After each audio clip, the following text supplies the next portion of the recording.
All right, and we're live. So today we're going to talk about area models. We're going to talk about areas of rectangles, where the formula is area equals base times height. And you may wonder how that's going to turn quadratic. It's going to be that our base will have an x in it, our height will have an x in it, and when x and x get multiplied together, they'll make x squareds, so that will make them quadratic.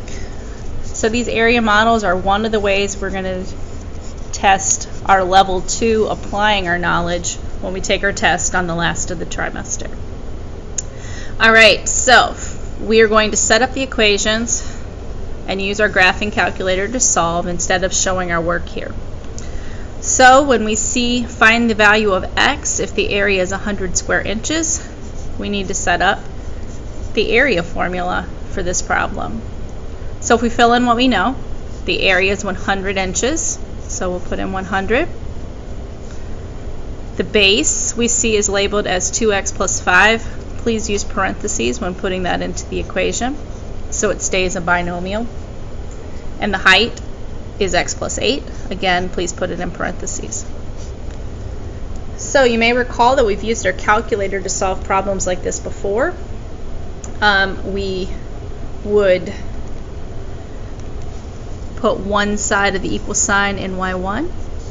We'll put the other side of the equal sign in y2. And then we'll graph them and see where they intersect. So I'm entering that into one calculator here.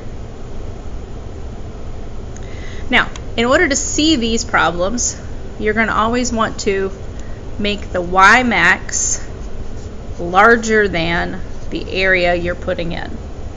So something like 105 or 110 will be sufficient.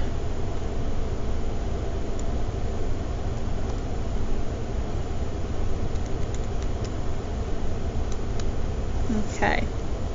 And so on my first calculator that I've gotten it into, my Casio, my window is going from -20 to +20, and I've made my y maximum 105, like I said. And so to find the intersections, I typed something wrong. That's not what it's supposed to look like. Oh, that's the wrong math problem. Whoopsies. I forgot to hit save. There we go. Draw. Alrighty. So here's my intersection. So on my Casio, I'm pressing F5 for GSolve and F5 for intersection. And I get x equals -12.837. An arrow over and getting 2.337. Okay. For TI users, window is already 105. Great. Okay, so I'm going to graph. Same picture. Second trace 5, enter 3 times. Okay, it found this one over here. It found the -12.837 first. Remember, TI users, start over, second trace 5. Then you have to move the cursor to the other side of the picture. So I'm holding down my finger, if you see it down here at the bottom on the right side. Now that's closer to the right intersection. Now I'll press my enter, enter, enter, and it'll tell me the positive 2.337. So, find intersection.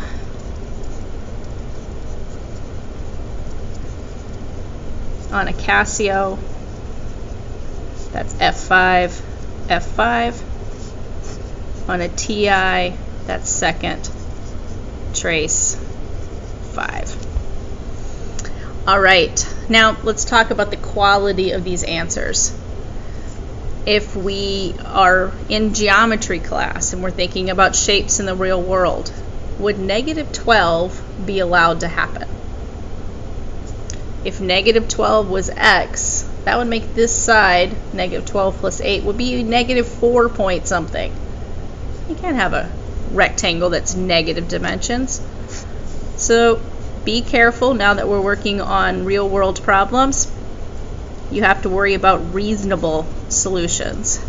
Negative measurements are not reasonable for real world shapes. So positive 2.337 inches, because it said inches right here, is our answer for this one. Okay, let's vary this a little bit. Let's go to another example. A picture frame of uniform width. Okay. So here we have a 11 by 15 picture that's surrounded by a frame of uniform width, meaning it's the same amount of inches all the way around. All right, you'll notice that we're still told the area, so we're still going to do area equals base times height because it's still a rectangle. We'll be able to fill in our 240. But our base and our height aren't there yet. So we have to look at our picture a little more closely. With that, we have to figure out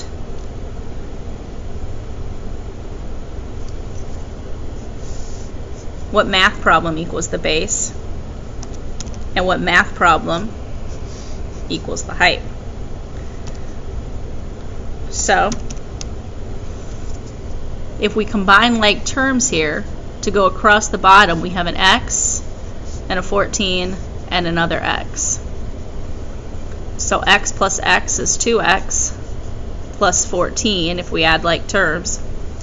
So our base is represented by 2x plus 14. If we do the same with our height, we have an x and an 11 and an x. We need to add those together. X plus x makes 2x plus 11.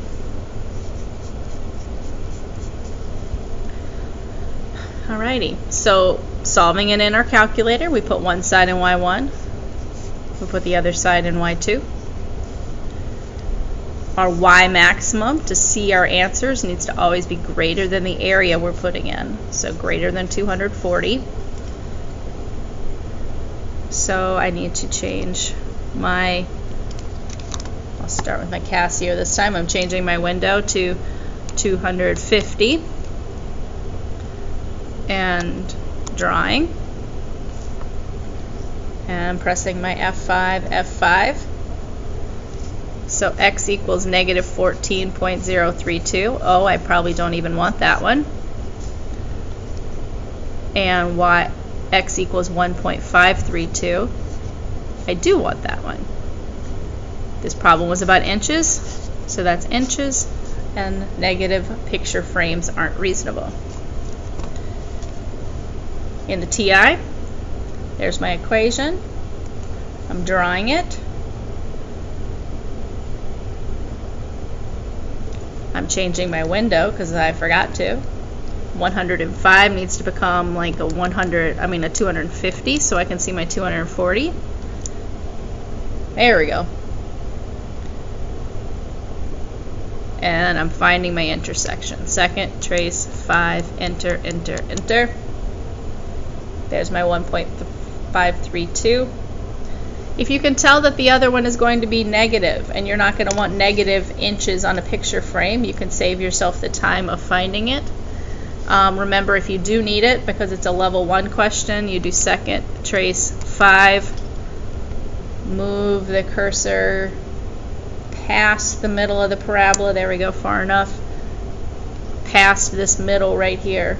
So over there we'll work enter, enter, enter. Notice it's staying on the left now. There's the negative 14. Not reasonable for this picture, but if it was a level 1 question, I would need it. Alright, so there is our introduction to area. Ask questions if you need follow-up explanations.